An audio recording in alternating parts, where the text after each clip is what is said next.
The champagne glasses clinked together in the first-class cabin as the private jet prepared for takeoff from Miami International. Executive Vice President Marcus Wellington adjusted his Armani tie and smirked at his assistant, Jessica Chen, who was frantically typing on her laptop. I'd love to know which corner of the globe you're watching from. And if this story speaks to you, make sure to subscribe. Tomorrow's video is one you absolutely can't miss. Another successful acquisition, Jessica. By the time we land in Zurich, the Henderson Tech deal will be finalized, and we'll be 20 million richer, Marcus said, his voice dripping with satisfaction. What they didn't know was that in exactly 47 minutes, their entire world would come crashing down because of a janitor they'd humiliated just 3 hours earlier. Earlier that morning, I was mopping the marble floors of Wellington Industries' executive wing when I heard the familiar sound of expensive shoes clicking against the pristine surface I'd just cleaned. I looked up to see Marcus Wellington himself striding toward the elevator, phone pressed against his ear, completely oblivious to my presence. "Danny, move that bucket," his assistant Jessica snapped without even looking at me. "Mr. Wellington needs clear passage." I quickly shifted my mop bucket to the side, but apparently not fast enough. "Jesus Christ," Marcus muttered, ending his phone call. "Can't you people do anything right? Look at this mess." He gestured at a few drops of water that had splashed from my bucket onto the floor. "Sorry, sir. I'll clean that right up," I said quietly, reaching for my mop. "Sorry doesn't cut it, Danny," he said, reading my name tag with disdain. "Do you have any idea what kind of important business happens on this floor? We're about to close the biggest acquisition in company history, and I have to dodge cleaning supplies like I'm in some kind of obstacle course." Jessica laughed, a sharp sound that echoed off the walls. Maybe he should stick to cleaning toilets instead of the executive floor. "Actually, that's not a bad idea," Marcus said, his eyes lighting up with cruel amusement. "Transfer him to the basement. Let him clean something more suited to his capabilities." I felt my cheeks burn with embarrassment, but I kept my mouth shut. What they didn't know, what nobody at Wellington Industries knew, was that my real name wasn't Danny Rodriguez, maintenance worker. My real name was Daniel Matthews, and I held one of the highest security clearances in the United States government. 3 years ago, I had been Lieutenant Colonel Daniel Matthews, head of cybersecurity for the Department of Defense's most classified operations. I had access to intelligence that could topple governments and information that foreign powers would kill for. But then the accident happened. The car crash that took my wife Sarah and left me with injuries that ended my military career. The grief and trauma sent me into a spiral that cost me everything. I lost my house, my savings, and eventually had to take this job just to survive while I figured out how to rebuild my life. The irony wasn't lost on me that the same hands that once protected national secrets now pushed a mop across corporate floors. But I still maintained my clearance. The government doesn't just throw away 20 years of background checks and security investigations because someone falls on hard times. As long as I stayed clean and kept my periodic reviews current, that clearance remained active, even if I was using it to clean bathrooms instead of secure servers. Marcus and Jessica disappeared into the elevator, leaving me alone with my humiliation and a spreading puddle of dirty water. I finished cleaning the floor and tried to push their words out of my mind, but the sting lingered. In my previous life, generals and cabinet members sought my advice. Now I couldn't even mop a floor without being treated like garbage. 2 hours later, I was indeed cleaning toilets in the basement when my secure phone buzzed. Not my regular phone, the special encrypted device that I'd kept active even after leaving the service. The caller ID showed a number I recognized immediately. FBI Joint Terrorism Task Force. "Matthews," I answered, stepping into a supply closet for privacy. "Danny, it's Agent Sarah Kim. We need you. Now." Agent Kim and I had worked together on several classified operations during my time at the Pentagon. She was one of the few people who knew my current situation. "What's the situation?" I asked, automatically falling back into my old professional demeanor. "We've intercepted communications about a potential security threat involving a private aircraft departing Miami International this afternoon. The plane is carrying executives from Wellington Industries to Switzerland. Intelligence suggests they may be unknowingly transporting classified materials stolen from a defense contractor." My blood ran cold. "Wellington Industries? You mean Marcus Wellington? You know him?" I work for him while I clean his office building. There was a pause on the other end. Danny, this is perfect. We need someone inside who can verify the threat without raising suspicion. Your clearance level gives you authority to ground any aircraft if you determine it poses a security risk. Can you get to the airport? I looked at my janitor's uniform covered in cleaning supplies and toilet water. I'll be there. 30 minutes later, I was standing in the Miami International Airport security office, having shed my janitor's clothes for a simple black suit I kept in my car for job interviews. The transformation was remarkable. Suddenly, I looked like the federal agent I used to be rather than the nobody everyone thought I was. Agent Kim briefed me quickly. The Wellington jet is scheduled to depart at 3:30 p.m. Our intelligence indicates that someone on that plane is carrying a USB drive containing schematics for the new F-35 stealth technology. We don't know if Wellington himself is involved or if someone's using his plane without his knowledge. What's my authority here? Full federal override. If you determine there's a legitimate security threat, you can ground that plane indefinitely. Airport security has been briefed to follow your lead, no questions asked.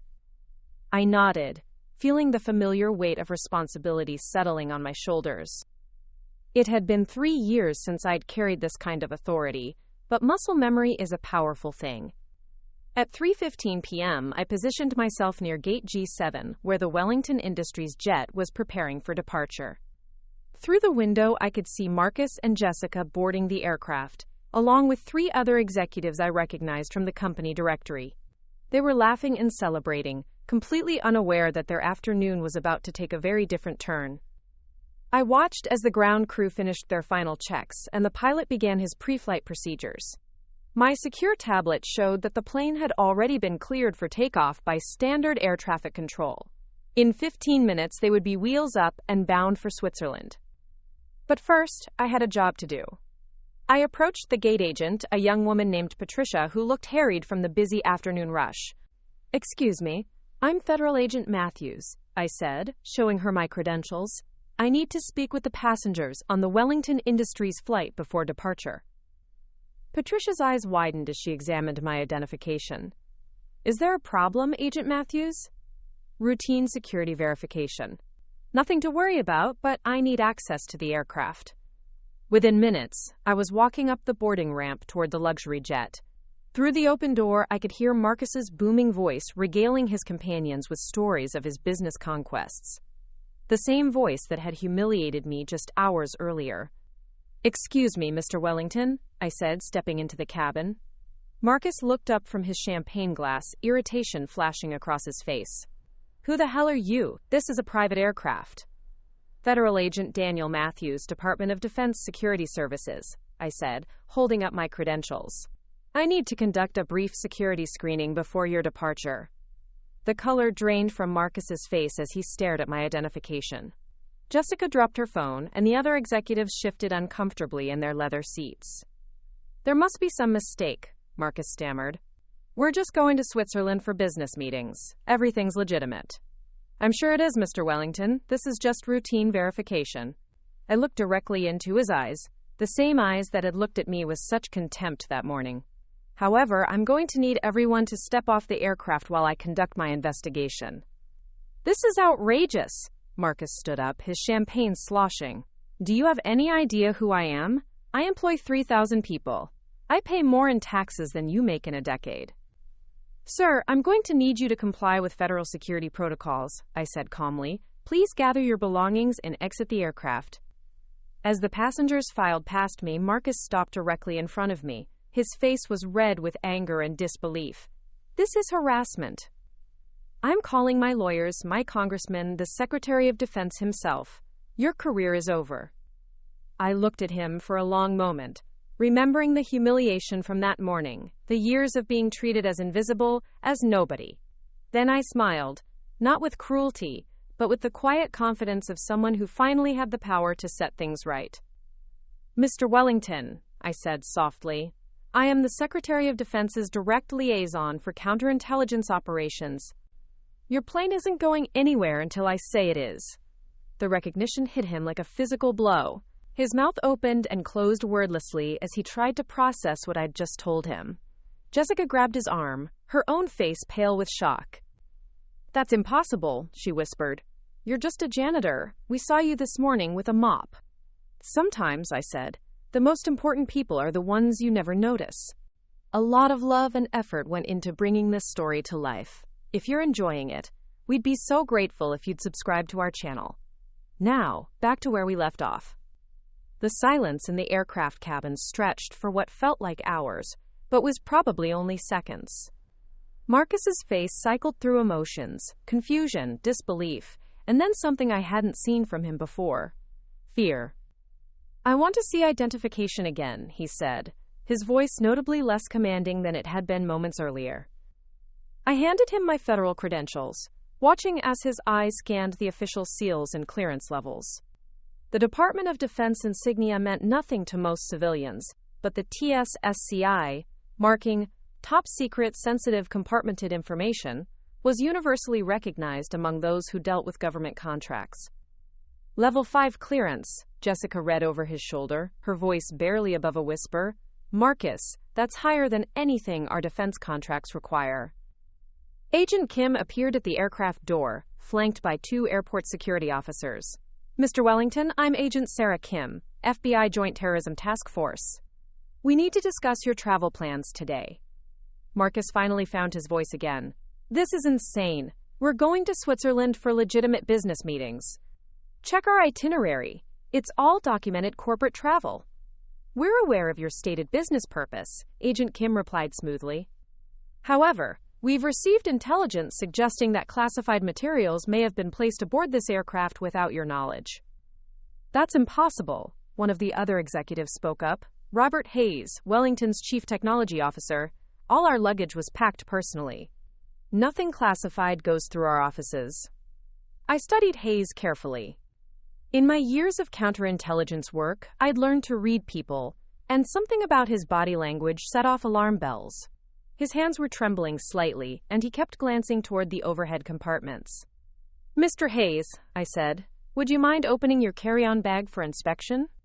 "This is a violation of our constitutional rights," Hayes protested, but his voice cracked slightly. "You can't just search our belongings without a warrant." Agent Kim smiled coldly. "Actually, we can. The Patriot Act gives us broad authority to search aircraft and passengers when national security is at stake. And Agent Matthews here has the clearance level to determine what constitutes a threat." I approached Hayes, who was now visibly sweating despite the air conditioning. "Sir, I'm going to need you to retrieve your bag from the overhead compartment." Hayes's composure finally cracked. "Look, I don't know what you think you're going to find, but this is all a misunderstanding. I'm just a tech executive trying to do my job." "Then you won't mind showing us what's in your bag," I said calmly. With shaking hands, Hayes opened the overhead compartment and pulled down an expensive leather briefcase. As he set it on the seat, I noticed something interesting: a small piece of metallic tape along the edge of the case, the kind used to detect tampering in secure facilities. "Open it," Agent Kim instructed. Hayes fumbled with the combination lock, his fingers slipping on the numbers. Finally, the case clicked open, revealing what appeared to be ordinary business documents and a laptop. But tucked into a hidden compartment along the side was a small black USB drive. "What's on the drive, Mr. Hayes?" I asked. I don't know what you're talking about. That's not mine." Agent Kim pulled on latex gloves and carefully extracted the drive. "We'll see about that." She handed it to me. "Agent Matthews, can you verify the contents?" I connected the drive to my secure tablet, watching as encrypted files populated the screen. What I saw made my blood run cold. Detailed schematics for the F-35 Lightning II stealth fighter, including classified radar absorption materials and engine specifications that weren't supposed to exist outside of Pentagon servers. "Mr. Hayes," I said, my voice taking on the hard edge of my military training, "you're in possession of classified defense materials with a classification level that requires special compartmented access. Where did you get these files?" Hayes collapsed into his seat, his face gray with panic. "They said it was just industrial research. Competitive intelligence. Nobody told me it was classified military technology." Who's they? Agent Kim demanded. I can't. If I tell you, they'll kill me. These people don't mess around. Marcus, who had been silent during this exchange, suddenly exploded. Robert, what the hell have you done? You've put my entire company at risk. Your company? Hayes laughed bitterly. Marcus, your company was already dead. You just didn't know it yet. Wellington Industries is hemorrhaging money. The Henderson Tech acquisition? It's a desperate attempt to avoid bankruptcy. Jessica's laptop slipped from her hands and clattered to the floor. That's not true. Our quarterly reports show. The quarterly reports are fabricated, Hayes continued, seeming to find some relief in confession. I've been cooking the books for 18 months. We're not 20 million ahead. We're 40 million in debt. The aircraft cabin fell silent except for the hum of the air conditioning. I watched Marcus process this information, seeing his entire world crumble in real time. The man who had called me a nobody that morning was discovering that his own empire was built on lies. Agent Kim stepped forward. Mr. Hayes, who approached you about stealing these files? Hayes wiped sweat from his forehead. 3 months ago, I was contacted by someone claiming to represent a Swiss technology consortium. They said they needed information about American defense capabilities to ensure their own systems were compatible for NATO operations. NATO operations? I interrupted. Mr. Hayes, these files contain information that's restricted even within NATO. What exactly were you told to do with them? I was supposed to deliver them to a contact in Zurich. In exchange, they would provide a $25 million investment in Wellington Industries, enough to cover our debts and keep the company afloat. Marcus sank into his seat, the fight going out of him completely. Robert, you sold out our country for money? I sold out our country to save your company. Hayes shot back. You think I enjoyed being your whipping boy for 12 years? You think I liked watching you take credit for my innovations while paying me a fraction of what I was worth? The picture was becoming clearer. Hayes had access to Wellington's government contracts, which included some lower-level defense work. He'd used that access to infiltrate more secure systems and steal classified information. The Swiss consortium was almost certainly a front for foreign intelligence services. Agent Kim was already on her radio, coordinating with federal prosecutors and arranging for Hayes' arrest. But something was bothering me about the timeline. Mr. Hayes, I said, when exactly were you supposed to make this delivery? Tonight. I have a meeting scheduled at 9 p.m. Zurich time at the Hotel Bauer Lac. I checked my watch. The flight to Zurich would take approximately 9 hours. If they had departed on schedule, Hayes would have arrived with just enough time to make his meeting. But there was something else. Agent Kim, we need to contact the Swiss authorities immediately. If Hayes doesn't show up for this meeting, his handlers will know their operation has been compromised. They'll either disappear or activate backup plans. She nodded grimly. Already on it. Interpol is coordinating with Swiss intelligence to set up surveillance at the hotel. I turned back to Hayes, who was now handcuffed and looking completely defeated. How many people knew about your travel plans today? Just the people on this plane and a few administrative staff.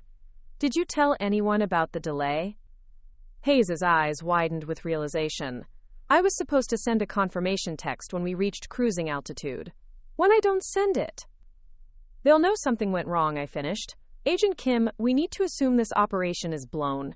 If there are other assets in play, they'll start covering their tracks immediately. Marcus finally spoke up, his voice hollow. Agent Matthews, I had no idea any of this was happening. Wellington Industries has always maintained the highest ethical standards. I looked at him. Really looked at him. For the first time since this ordeal began. The arrogant executive from that morning was gone, replaced by a broken man who just learned that his life's work was built on criminal activity by his most trusted lieutenant. Mr. Wellington, right now that's the least of your concerns. Your company is about to be the subject of a major federal investigation. Every contract, every employee, every financial transaction is going to be scrutinized. Agent Kim closed her phone and turned to us. Gentlemen, we have a problem. Swiss authorities just reported suspicious activity at 3 separate locations in Zurich.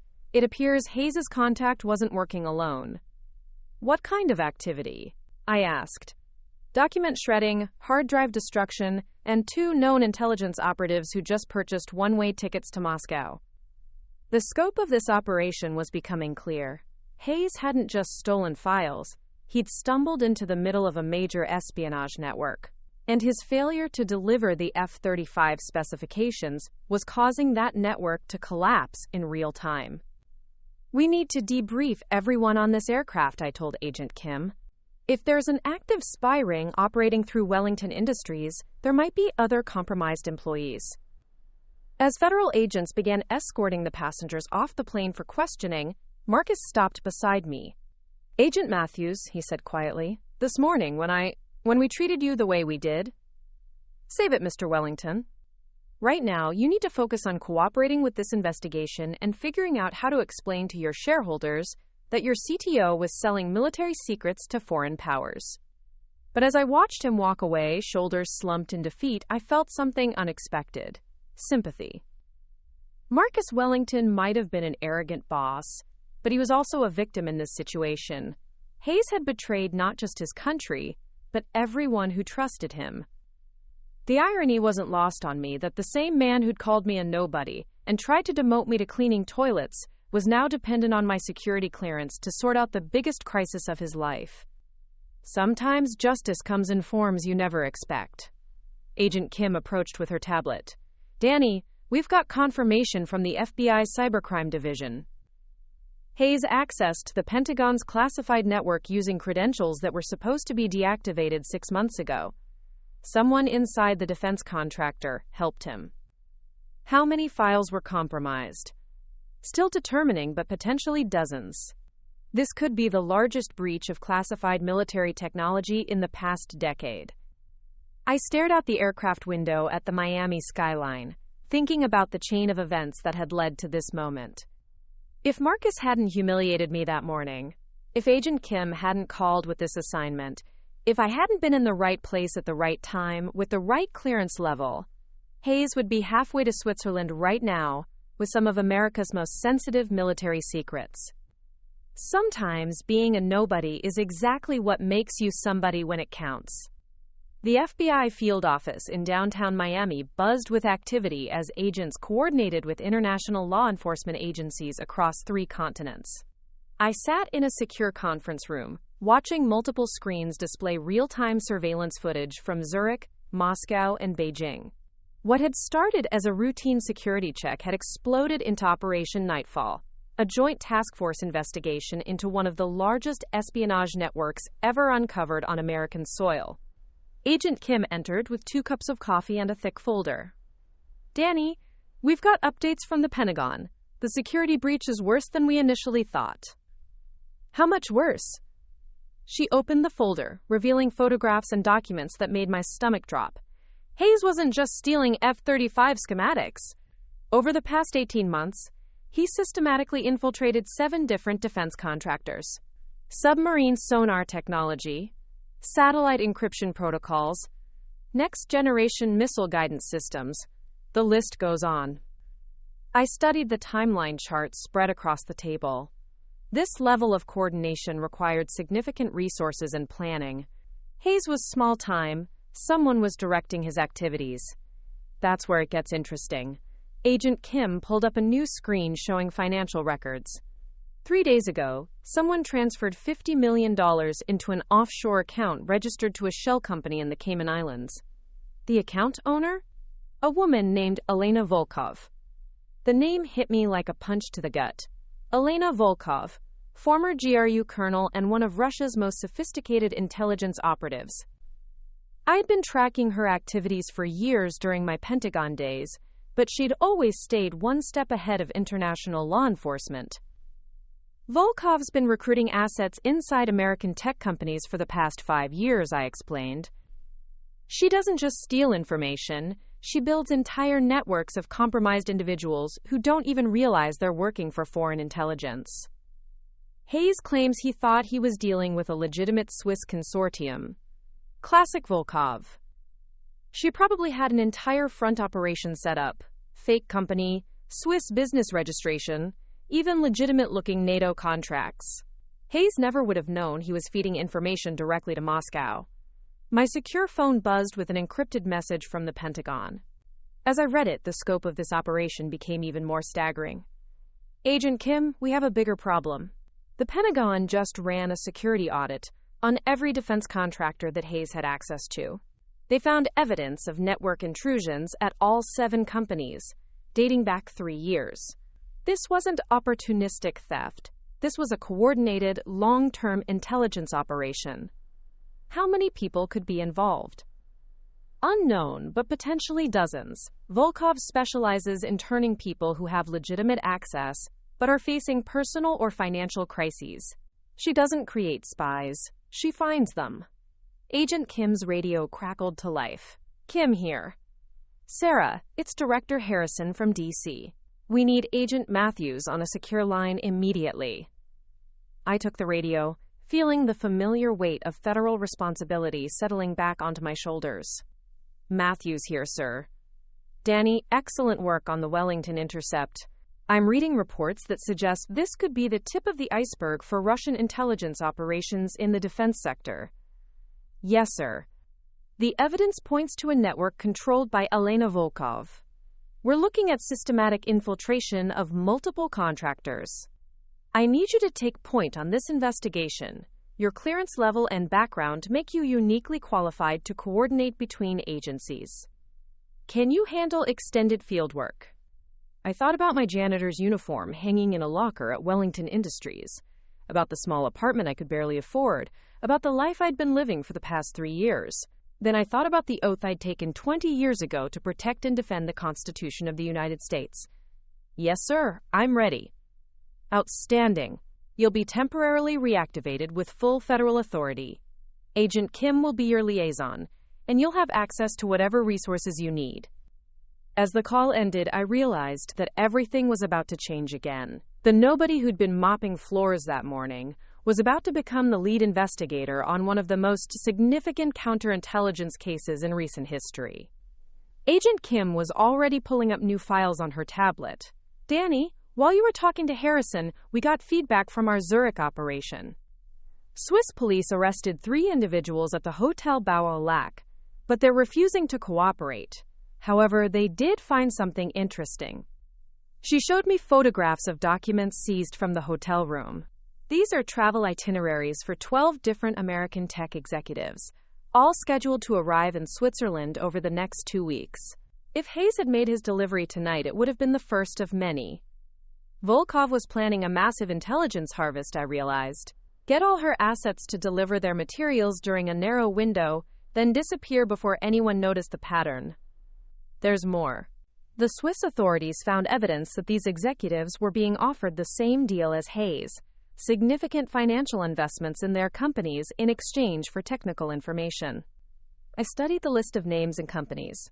Some I recognized from my Pentagon days, small defense contractors struggling to compete with larger corporations. Others were tech startups working on cutting-edge research with potential military applications.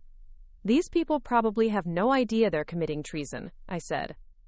Volkov's making them think they're saving their companies while they're actually selling out their country.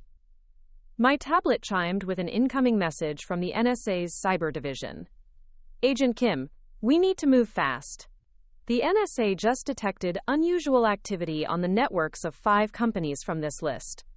Someone's trying to scrub servers and delete files. The network's going into damage control mode, Agent Kim said grimly. How quickly can we coordinate arrests? That depends on how much evidence we can gather before they finish destroying it. I was already formulating a plan. We need to split our resources. Some teams focus on the companies where deletion is happening now. They might catch the assets red-handed. Other teams quietly investigate the companies where nothing's happening yet. Agent Kim started making calls, coordinating with FBI field offices across the country. Within an hour, simultaneous operations were underway in Seattle, Austin, Denver, and Phoenix. The scale was unprecedented. 7 different companies, potentially dozens of compromised employees, and millions of dollars in foreign intelligence money. But there was still something that bothered me about the timeline. Volkov was methodical, careful, always planning several moves ahead. The fact that Hayes was supposed to make his delivery tonight suggested that something had forced her to accelerate her timeline. Agent Kim, I need you to check something. Has there been any chatter about upcoming changes to defense contractor security protocols? She typed rapidly on her tablet. Actually, yes. The Pentagon announced last week that they're implementing new clearance requirements for all contractor personnel starting next month. Anyone with access to classified materials will need updated background investigations. That's it. Volkov knew that tighter security would make it harder for her assets to maintain access. She was trying to harvest everything she could before the new protocols went into effect. So Hayes getting caught might have actually saved classified information from being stolen over the next several weeks. Exactly. But it also means she'll be desperate to salvage what she can from the operation. As if summoned by my words, Agent Kim's phone rang. Kim here. What? When? We'll be right there. She hung up, her face grim. Danny, we have a situation. Robert Hayes just attempted suicide in his holding cell. We rushed to the federal detention facility, where paramedics were loading Hayes onto a stretcher. He was conscious but weak, having tried to hang himself with torn bedsheets. Is he going to make it? I asked the attending physician. He'll live, but he's in no condition for interrogation. Whatever information he has will have to wait. Agent Kim pulled me aside. This confirms our suspicions about how dangerous this network is. Hayes would rather die than face what happens to people who fail Elena Volkov. Which means our other targets are probably getting similar pressure right now. I thought about the executives on our list, scattered across the country, possibly unaware that their world was about to implode. We need to get to them before they either destroy evidence or harm themselves.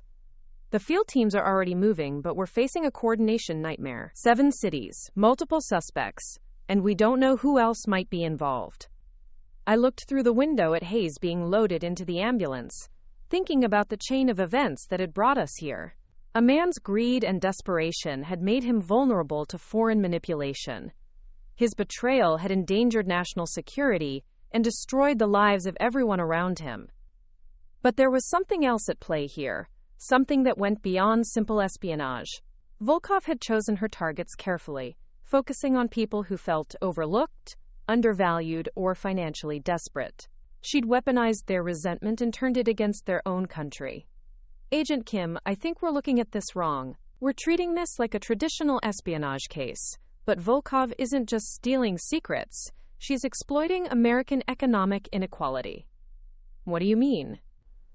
Look at the pattern. Every target on this list is either struggling financially or has been passed over for advancement. She's not recruiting patriots and turning them. She's finding people who already feel betrayed by the system and giving them a way to strike back. Agent Kim studied the profiles again. You're right. Hayes felt undervalued by Marcus. The executive in Seattle was passed over for CEO 3 times. The Denver target just went through an expensive divorce. Which means our approach needs to be different. We're not just investigating a spy ring. We're uncovering a systematic exploitation of people who feel like the American dream has failed them. As we left the detention facility, I realized that my own story fit the same pattern. 3 years ago, I'd been on top of the world, respected, successful, financially secure. Then life had knocked me down, and I'd spent years feeling invisible, forgotten, like nobody. The difference was that when the opportunity came to serve my country again, I'd chosen duty over resentment. Hayes had made the opposite choice, and now he was facing the consequences. But the real question remained. How many other Robert Hayes were out there, waiting for someone like Elena Volkov to offer them a chance at revenge? The war room at FBI headquarters hummed with controlled chaos as agents coordinated raids across 4 time zones. I stood before a wall of monitors displaying live feeds from Seattle, Austin, Denver, and Phoenix, watching as federal teams moved into position around tech companies that had no idea they were about to become crime scenes. Phoenix team is in position, came the voice through my headset. Target is Dr. Amanda Foster, Chief Technology Officer at Meridian Aerospace. She's currently in her office, appears to be working late. Agent Kim monitored the communications from her station. Seattle team reports their target, Brandon Cooper from Nexus Defense Systems, left his office an hour ago. They're following him to what appears to be a storage facility. Storage facility? I frowned, studying the tactical display. That's not on any of our intelligence reports. Maybe he's trying to hide evidence, suggested Agent Rodriguez, the new cyber specialist who'd been assigned to our task force. But something felt wrong about the pattern. In my years of counterintelligence work, I'd learned that people don't usually think clearly when they panic. They make mistakes, take shortcuts, do things that seem logical in the moment, but actually make their situation worse. Agent Kim patched me through to the Seattle team leader. Quote, Agent Thompson here, came the response. Thompson, I need you to hold position and observe. Don't move on Cooper yet. I want to see what he's really doing. Copy that. We'll maintain surveillance. On the Denver feed, I watched as agents prepared to enter quantum dynamics, where their target, Michael Chen, a senior software engineer, had been working feverishly on his computer for the past 3 hours. Through thermal imaging, we could see he was alone in the building. Denver team, what's Chen's body language telling you? He appears stressed, sir. Rapid typing, frequent pauses to check his phone, classic signs of someone working under pressure. My secure tablet chimed with an update from the Pentagon's cyber division. The message made my blood run cold. Massive data exfiltration detected from quantum dynamics network. Estimated 200 gigabytes transferred in the past 2 hours. All teams, this is Matthews. We have active data theft in progress at the Denver location. Move in now, but be prepared for the suspect to attempt data destruction when you breach. Denver team moving, came the immediate response. Through the live feed, I watched tactical agents storm the quantum dynamics building. Within minutes, they had Michael Chen in custody, but he was laughing, actually laughing, as they handcuffed him. Why is he laughing? Agent Kim asked. Because he thinks he's already won, I realized. Agent Rodriguez, I need you to check Chen's network activity. If he's been transferring data for 2 hours, where was it going? Rodriguez's fingers flew across his keyboard. Sir, the data wasn't going to an external server. It was being uploaded to a distributed cloud storage system with servers in 17 different countries. Even if we shut down some of them, the rest continue the transfer automatically, I finished. Volkov's not just recruiting spies. She's teaching them advanced cyber warfare techniques. The Seattle feed suddenly came alive with activity. Agent Thompson here. Cooper just entered the storage facility, but he's not alone. We count at least 3 other individuals inside. Can you identify them? Negative, sir. The facility has no windows, and thermal imaging is being blocked by some kind of metallic shielding. This was escalating beyond a simple arrest operation. Thompson, maintain the perimeter. Do not engage until we understand what we're dealing with. Agent Kim pulled up building schematics for the Seattle storage facility. Danny, this place was rented 6 months ago by a company called Alpine Technical Solutions. But Alpine doesn't exist. It's another shell corporation. Volkov's been planning this for months, I said. She's not just stealing information. She's created an entire infrastructure for espionage operations. My phone rang with a call from Director Harrison in Washington. Matthews, I'm watching your feeds from the SCIF here. What's your assessment? Sir, we're not dealing with individual assets anymore. This is a sophisticated network with pre-planned extraction protocols. Volkov anticipated that some of her people might be discovered and prepared contingencies. What kind of contingencies? Before I could answer, the Phoenix feed erupted in activity. Dr. Amanda Foster had suddenly grabbed a fire axe from her office wall and was systematically destroying servers in her company's data center. Phoenix team, move in immediately, I ordered. But Foster was faster than expected. By the time agents reached the data center, she had destroyed 3 servers and was working on a 4th. When they finally restrained her, she was screaming in what sounded like Russian. Did anyone else catch that? I asked the room. Agent Rodriguez, who spoke multiple languages, looked pale. Sir, she was saying, the homeland will remember our sacrifice. The implications hit me like a freight train. These aren't just American citizens who got turned by foreign intelligence. Some of these people are deep-cover Russian operatives who've been living here for years. Agent Kim was already pulling up background files. Foster emigrated from Moldova 12 years ago, became a naturalized citizen 8 years ago. But Moldova was part of the Soviet sphere. Run background checks on all our targets, I ordered. Look for any connection to former Soviet states, unusual travel patterns, anything that suggests long-term preparation. The Seattle situation was deteriorating rapidly. Agent Thompson, what's your status? Sir, we've detected multiple vehicles approaching the storage facility from different directions. This looks like an organized extraction attempt. How many vehicles? At least 6, possibly more. Some appear to be civilians, but we've identified at least 2 that match descriptions from our surveillance of known Russian intelligence assets. I made a decision that would either save lives or create an international incident. Thompson, this is now a federal operation involving foreign intelligence services. Request immediate backup from Seattle Joint Terrorism Task Force and coordinate with local SWAT. Do not let anyone leave that facility. Copy that, sir. Agent Kim grabbed my arm. Danny, if we're right about this being a Russian operation, engaging them directly could trigger a diplomatic crisis. If we let them escape with classified information, it could trigger something worse. The wall of monitors now showed a complex tactical situation across multiple cities. In Denver, agents were trying to stop the data transfer, but Chen had implemented multiple layers of encryption and backup systems. In Phoenix, Foster had been sedated after becoming violent, but not before destroying critical evidence. And in Seattle, what had started as a simple arrest was becoming a standoff between federal agents and suspected foreign operatives. Agent Rodriguez, can you trace the data transfer from Denver to its final destination? Working on it, sir, but the encryption is military grade. This isn't something a software engineer learned on YouTube. This is professional intelligence service technology. The realization dawned on me that we were facing something unprecedented in American counterintelligence. Volkov hadn't just recruited a few disgruntled employees.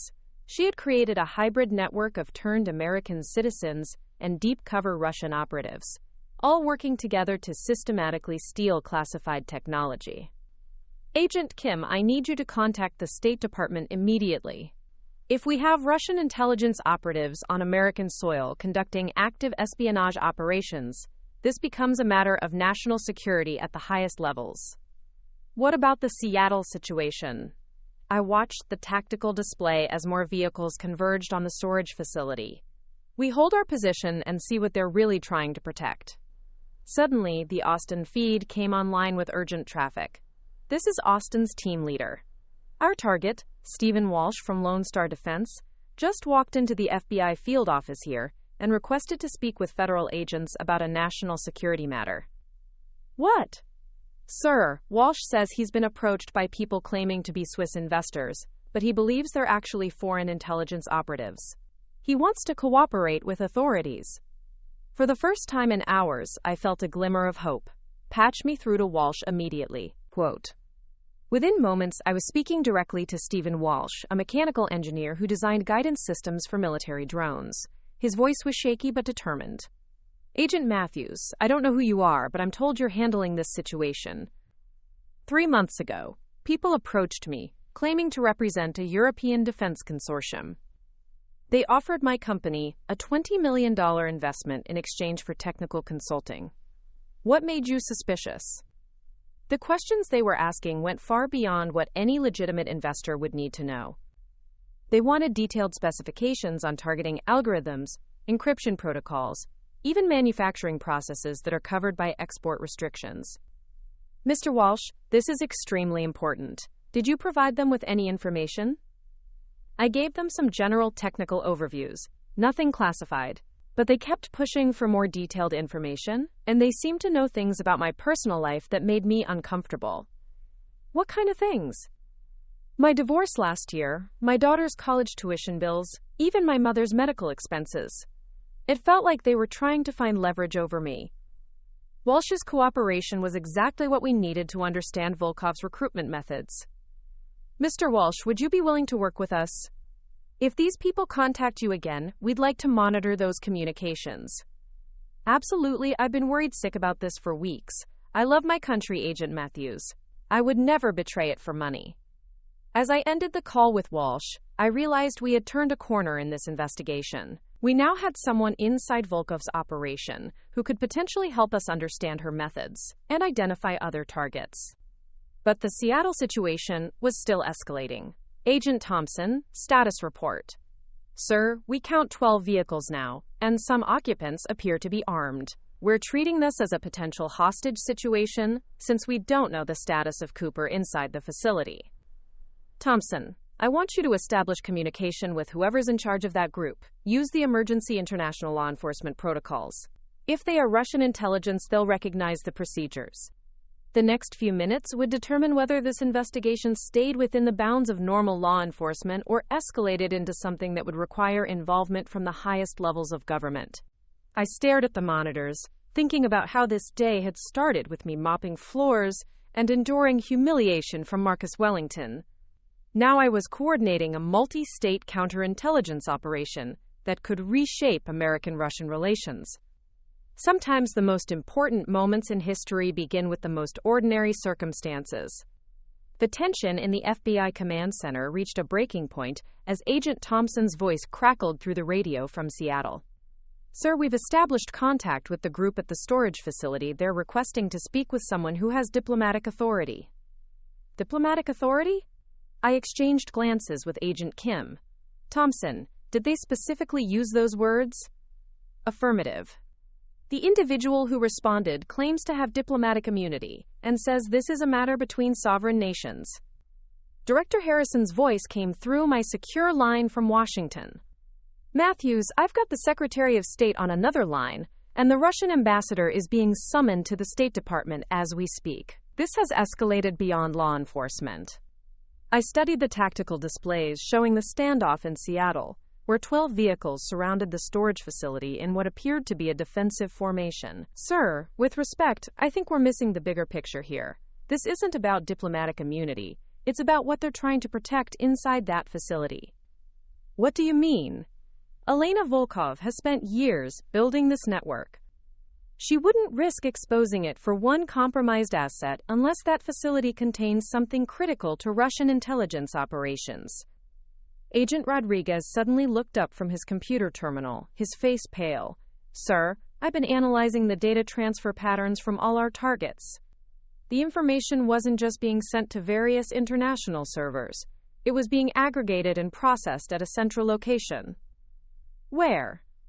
The GPS coordinates trace back to that storage facility in Seattle. The implications hit me immediately.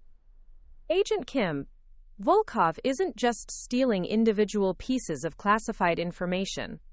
She's been collecting and combining data from multiple sources to create comprehensive intelligence packages. Like reverse engineering entire weapons systems, Agent Kim realized, if you steal partial information from 7 different defense contractors, quote, you can reconstruct complete technical specifications that no single contractor was supposed to have access to, I finished. Director Harrison's voice cut through our conversation. Matthews, if that facility contains aggregated classified information from multiple sources, we cannot allow it to fall into foreign hands under any circumstances. I looked at the Seattle feed, where the standoff had been ongoing for nearly an hour. Sir, I need to go to Seattle personally. This situation requires someone with my clearance level to make real-time decisions. Danny, that's extremely dangerous. If these are Russian intelligence operatives, then they're operating on American soil without authorization, which makes them criminals regardless of their diplomatic claims. Agent Kim grabbed my arm. I'm going with you. This started with both of us, and we're going to finish it together. Within 2 hours, we were aboard a Bureau aircraft heading towards Seattle, while the command center continued coordinating the other operations. During the flight, Agent Rodriguez briefed us on what his team had discovered about the storage facility. The building was modified extensively after the Russians leased it 6 months ago, he explained over the encrypted video link. They installed electromagnetic shielding, multiple independent power systems, and what appears to be a sophisticated data processing center. How sophisticated? I asked. Based on the power consumption patterns, we estimate they have enough computing capacity to decrypt and analyze terabytes of stolen information simultaneously. Agent Kim studied the building schematics on her tablet. They've essentially built a classified intelligence processing facility in the middle of an American industrial district. Which means they've been planning this operation for much longer than we initially thought, I realized. Volkov didn't just recruit assets over the past 2 years. She's been building infrastructure to support a major intelligence operation. When we landed in Seattle, Agent Thompson met us at the airport with a tactical briefing that made the situation even more complex. Sir, we've identified several of the individuals in the vehicles surrounding the facility, he reported as we drove toward the scene. 3 are known Russian intelligence operatives who entered the country on diplomatic visas over the past 6 months. 2 others are American citizens, but they have extensive travel histories to Eastern Europe. Any communication from inside the facility? Negative. We believe there are at least 4 people inside, including Brandon Cooper, but they haven't responded to any attempts at contact. What about the diplomatic immunity claims? The State Department confirms that 2 of the individuals have valid diplomatic passports, but their presence at this location falls outside the scope of normal diplomatic activities. As we approached the industrial district, I could see the scale of the operation that had developed around the storage facility. FBI tactical teams had established a perimeter, but the Russian vehicles formed an inner circle that effectively controlled access to the building. Agent Thompson, have any attempts been made to breach the facility? Negative, sir. We've been ordered to maintain the perimeter pending your arrival. I studied the tactical situation through binoculars. The storage facility was a nondescript metal building, but I could see evidence of the modifications Rodriguez had described: additional power lines, unusual antenna arrays, and what appeared to be cooling systems for electronic equipment. Agent Kim, I want to try direct communication with whoever's in charge of the Russian group. Danny, that's risky. If this goes badly, if we let them destroy whatever's in that facility, we lose the best opportunity we'll ever have to understand the full scope of Volkov's network. Agent Thompson handed me a megaphone equipped with translation capabilities. Sir, are you sure about this? I thought about the events that had led to this moment, from being humiliated as a janitor that morning to standing at the center of an international intelligence crisis. Sometimes leadership means making decisions that others can't or won't make. This is Federal Agent Daniel Matthews, I announced through the megaphone.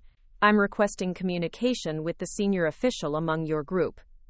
For several minutes, nothing happened. Then one of the car doors opened and a woman stepped out. Even from a distance, I could see she carried herself with the confidence of someone accustomed to command. Agent Matthews, she called back, her English accented but precise. I am Major Katerina Petrov, cultural attaché to the Russian consulate in San Francisco. I believe there has been a misunderstanding. Quote, Major Petrov, your people are surrounding a facility that contains stolen American classified information. That's not a cultural matter. The individuals inside that building are Russian citizens who were conducting legitimate business activities. Any materials in their possession were obtained through legal commercial transactions.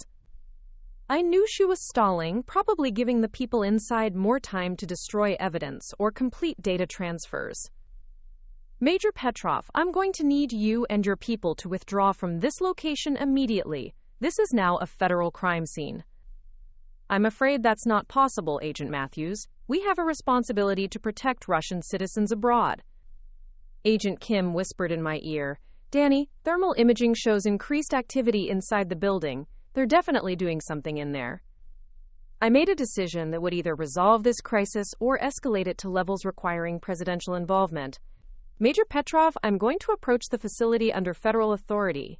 If you or your people interfere with a federal investigation, you'll be arrested regardless of diplomatic status. Agent Matthews, I strongly advise against that course of action. But I was already walking toward the storage facility, with Agent Kim and a tactical team behind me. The Russian vehicles didn't move to block us, but I could see people inside them speaking rapidly into radios. When we reached the main door of the facility, I used my federal authority to override the electronic lock system. As the door opened, we were hit with a wave of heat and the sound of computers running at maximum capacity. Inside, the facility was nothing like a typical storage building. Banks of servers lined the walls. Multiple workstations displayed streams of data. and large monitors showed what appeared to be reconstructed technical diagrams for various American weapons systems. Brandon Cooper sat at one of the workstations, frantically typing commands. When he saw us enter, his face went white. "Mr. Cooper, step away from the computer immediately," I ordered. "You don't understand," he said, his voice shaking. "They said they'd kill my family if I didn't finish the upload." "What upload?" Agent Kim was already examining the other workstations. "Danny, you need to see this. They've reconstructed complete specifications for the F-35, the Virginia-class submarine, and the Patriot missile system. This isn't just theft. This is comprehensive technical intelligence gathering." On the main display screen, I could see a progress bar showing data transfer at 78% complete. "Cooper, what happens when that transfer reaches 100%? "Everything gets sent to servers in Moscow, and then all the local data gets wiped. They said it was the only way to protect everyone involved." Agent Rodriguez's voice came through my earpiece from the command center. "Sir, we're detecting massive data movement from that location. If we don't stop it in the next few minutes, years of classified research will be in Russian hands." I looked around the facility, taking in the scope of what Volkov had built. This wasn't just espionage. This was systematic technological theft, designed to give Russia comprehensive access to America's most advanced military capabilities. "Agent Kim, can we stop the transfer? Not without potentially destroying evidence we need for prosecution." "Cooper," I said, turning to the terrified engineer, "is there a way to interrupt the transfer without destroying the data?" "There's an emergency shutdown, but using it will trigger automatic deletion of everything on the local servers. And if we let the transfer complete? The data reaches Moscow, but the local copies remain intact for about 10 minutes before automatic deletion." It was an impossible choice. Either let classified information reach Russian intelligence, or lose the evidence needed to prosecute the entire network. Then I remembered something from my Pentagon days about data recovery from damaged systems. "Agent Kim, if the local data gets deleted, can our cyber forensics team recover it?" "Possibly, depending on how thorough the deletion process is." I made the call. "Cooper, initiate the emergency shutdown." "But they'll delete everything." "Mr. Cooper, you're going to help us rebuild this case, and you're going to testify about everything you've seen. That's how you protect your family, by cooperating with federal authorities, not foreign intelligence services." Cooper's hands shook as he entered the shutdown commands. Immediately, alarms began sounding, and the transfer progress bar stopped at 79%. On screens throughout the facility, deletion processes began running. "All teams, this is Matthews," I said into my radio. "Secure the facility immediately. We need cyber forensics here within the hour." Quote. As FBI technical specialists flooded into the building, Major Petrov's voice came through a loudspeaker from outside. "Agent Matthews, you have just destroyed property belonging to Russian citizens. There will be diplomatic consequences." "Major Petrov," I responded, "your citizens just attempted to steal classified American military technology. I think diplomatic consequences are the least of anyone's concerns right now." Over the next several hours, the full scope of Operation Nightfall became clear. The storage facility contained evidence of systematic espionage activities, targeting dozens of American companies. Elena Volkov had built a network that combined traditional human intelligence gathering with sophisticated cyber operations. By dawn, we had arrested 12 individuals across 4 cities, seized terabytes of stolen classified information, and disrupted what intelligence officials would later describe as the most comprehensive foreign espionage operation on American soil since the Cold War. As I stood outside the Seattle facility watching FBI technicians catalog evidence, Agent Kim approached with a final update. "Danny, we just got word from Denver. Stephen Walsh agreed to continue working with us as a double agent. If Volkov tries to reestablish contact with any of her remaining network, we'll know about it." "What about the diplomatic fallout?" "The Russian ambassador has been declared persona non grata, and 3 consular officials are being expelled. But State Department says this actually strengthens our position in ongoing arms control negotiations." I thought about Robert Hayes, still in the hospital under federal protection, and Marcus Wellington, whose company would probably never recover from the scandal. I thought about all the people whose lives had been upended by Volkov's manipulation and the consequences that would ripple through their families and communities. But I also thought about the classified information that would remain in American hands, the military technologies that would continue to protect American service members, and the network of foreign operatives that would no longer threaten national security. My secure phone buzzed with a message from Director Harrison. Outstanding work, Agent Matthews. Report to Washington Monday for reassignment to the Counterintelligence Division. Your country owes you a debt of gratitude. Quote, as federal agents continued processing the crime scene around me, I realized that my life had come full circle in the span of a single day. The man who'd been called a nobody while mopping floors had helped uncover and dismantle one of the most significant threats to American national security in years. Agent Kim joined me as we watched the sun rise over Seattle. So what happens now, Danny? Now we make sure something like this never happens again. And we remember that sometimes the most important people are the ones nobody notices. 3 months later, I was back in Washington, working in a secure office at FBI headquarters, coordinating counterintelligence operations across multiple agencies. Elena Volkov was still at large, but her network in America had been completely dismantled. Marcus Wellington's company had declared bankruptcy, but he'd avoided criminal charges by cooperating fully with the investigation. In an unexpected gesture, he'd written me a letter apologizing for how he'd treated me that morning at his office building. He'd also established a foundation to help military veterans transition to civilian careers. Robert Hayes had recovered from his suicide attempt and was serving a 20-year sentence in federal prison. His cooperation had helped identify additional foreign intelligence operations and potentially saved lives. And sometimes, late at night when I was working on classified cases that might prevent the next Elena Volkov from threatening American security, I'd remember the feeling of being invisible, of being treated like my work didn't matter. It reminded me that dignity isn't determined by job titles or salary levels. It's determined by the choices we make when nobody's watching, and the integrity we maintain when everything is on the line. The man they'd called a nobody had helped save his country. But more importantly, he'd remembered what it meant to serve something greater than himself. In the end, that's what made all the difference. Looking for more? We've got 2 amazing stories ready for you right on screen. If this one touched you, these are absolutely worth your time. Click to watch them now. And hey, subscribe and hit that bell to never miss our latest uploads.